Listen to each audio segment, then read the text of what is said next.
오늘은 초창기 교회의 싸움닭이라고 불리는 이레네우 교부의 축일입니다. 복음을 선포하던 그때 어떤 일이 일어났는지 한번 살펴봅시다. 오늘날의 우리 상황과 다르지 않습니다. 우리의 삶이 흔들리듯 교회도 얼마나 흔들렸는지 엿볼 수 있습니다. 결코 지나갈 수 없는 이레네오, 왜 그가 싸움닭이 되었는지 우리는 이해해야 합니다. 교회가 낯선 세상에 그저 먼저 퍼져나갔기 때문입니다. 마치 자신의 옷을 입고 신발을 신었지만 환경이 달랐고 흙이 달랐다고나 할까요? 그래서 교회는 그 혼란된 와중에 자신의 정체성을 확립해야만 했고 잘못에 대한 강력한 방어선을 구축할 수밖에 없었습니다. 바로 그 자리에 그 대표가 바로 이레네오가 되겠습니다. 그는 최초의 평신도 신학자이자 교부인 유스티노보다 한 세대 젊은 사람이었지만 그 젊은 유스티노를 스승으로 섬긴 자이기도 합니다. 그는 교회에서 자랐고 교회의 전통 속에서 그리고 교회를 위해서 봉사한 자입니다. 그는 유스티노와는 달리 철학자로 살기를 원하지 않았고 교부들의 제자여 사도적 전승을 지키는 수호자이기를 바랬습니다. 양심적 영혼의 목자였고 그래서 지칠 줄 모르는 변호자의 원형이 되었습니다. 사도 요한의 집제자였던 순교자 볼리카르포의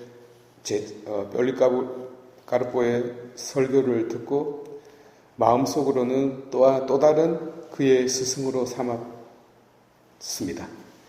177년 프랑스 리옹의 주교가 순교를 했는데 그가 바로 후계자로 지목이 되었습니다. 그래서 동시에 비엔나의 주교직을 함께 겸하게 되는데요. 그는 히랍 출신이었기 때문에 히랍어를 썼습니다. 2세기까지 교회의 언어가 히랍어였고 제국의 공통 언어이기도 했습니다. 그러나 당시 라틴어가 함께 쓰여졌기 때문에 그는 라틴어로도 설교를 했습니다. 당시 교회에서 가장 힘든 이단이 한 3가지가 있었는데요. 마르치온주의가 그랬고 그리고 몬타니즘이 그랬습니다. 이 모든 것들을 그노시스라고 하는데 바로 이 그노시스에 대항하여 그는 그리스도교 신앙을 수호하고 교회를 지키고자 했던 그런 군인이라고 생각하면 되겠습니다. 이 몬타니즘은 설명을 좀 덧붙일 필요가 있는데 오늘날로 말하자면 성령 부흥 운동이라고 하면 적절하겠습니다. 여기에 아주 엄격한 윤리관을 실천했고 그러나 그 안에 아주 순수한 신앙을 간직하고 있었습니다. 그래서 단순히 이단이라고 말하기는 그렇습니다. 오늘날 영이 사라진 교회를 한번 보십시오. 얼마나 메말라졌는지요. 초창기 교회는 영의 은사가 엄청나게 쏟아졌거든요. 그러나 이 몬타니즘은 집단적 신비주의로 빠져들게 됩니다. 그리고 엄격한 윤리관을 살아가면서 단식과 금식 그리고 육식을 금하는 그런 가르침을 전파합니다. 모든 이단들이 그러하듯이 말이죠. 그런데 테르툴리아노 교부는 이 몬타니즘을 몸담을 정도로 그리고 그것을 변호할 정도로 아주 여기에 친근감을 느낍니다. 이레네우스도 마찬가지였어요. 이 몬타니즘의 영향은 지대했습니다.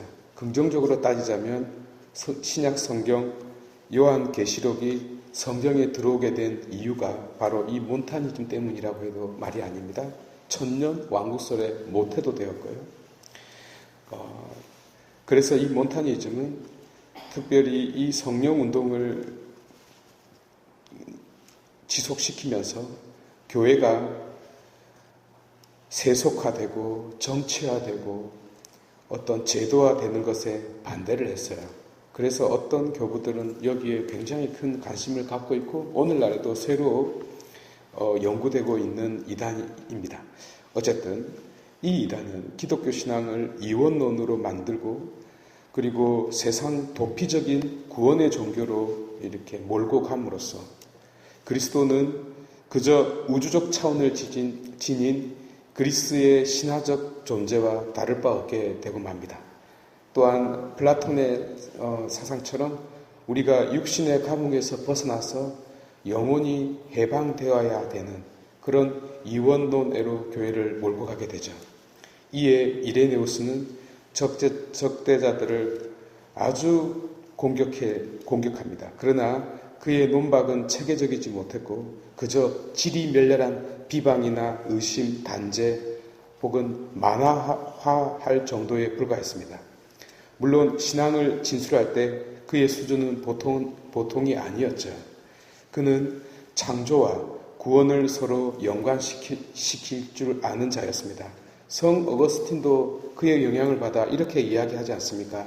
구원받지 않을 양이면 왜 태어났느냐고 말이죠. 그래서 구원에 근거하여 창조와 생명을 멋들어지게 드높입니다.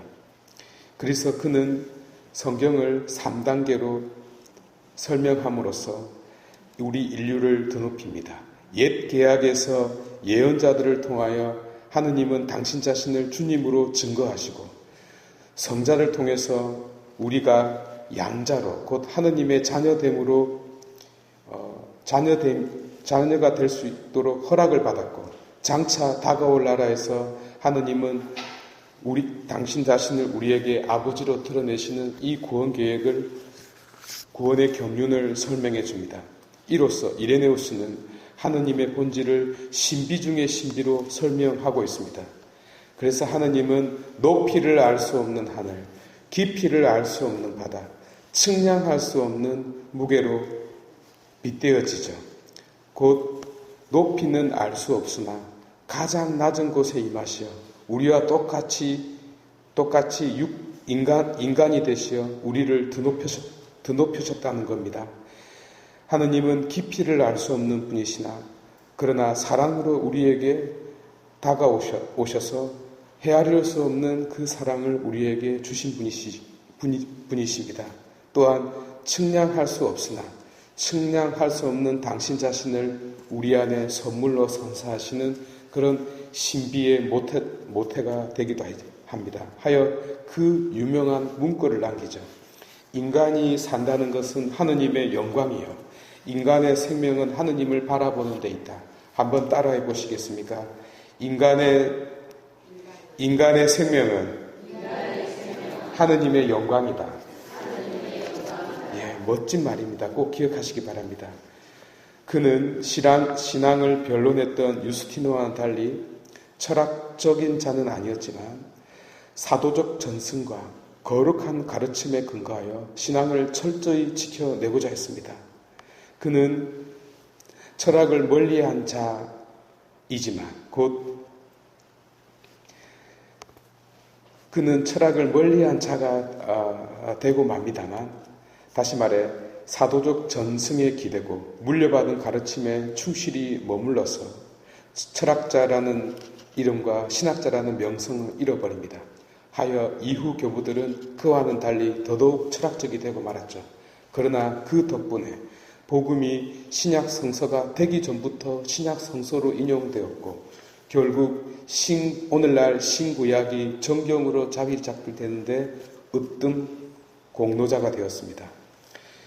그 때문에 성서가 이후 사도적 전승과 교회 전통의 근원이 되었던 것입니다. 다른 어떤 사람들이 신앙의 근거와 전통을 주장했을 때 오직 성경만이 그리고 사도적 전승만이 오리지널 근원이 된다는 것을 설명해 주었죠.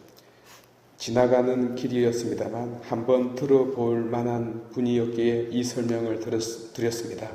우리 신앙도 우리 인생처럼 얼마나 많은 시련을 겪었고 얼마나 많이 흔들렸는지를 한번 말씀드리고 싶었습니다. 봉헌할게요.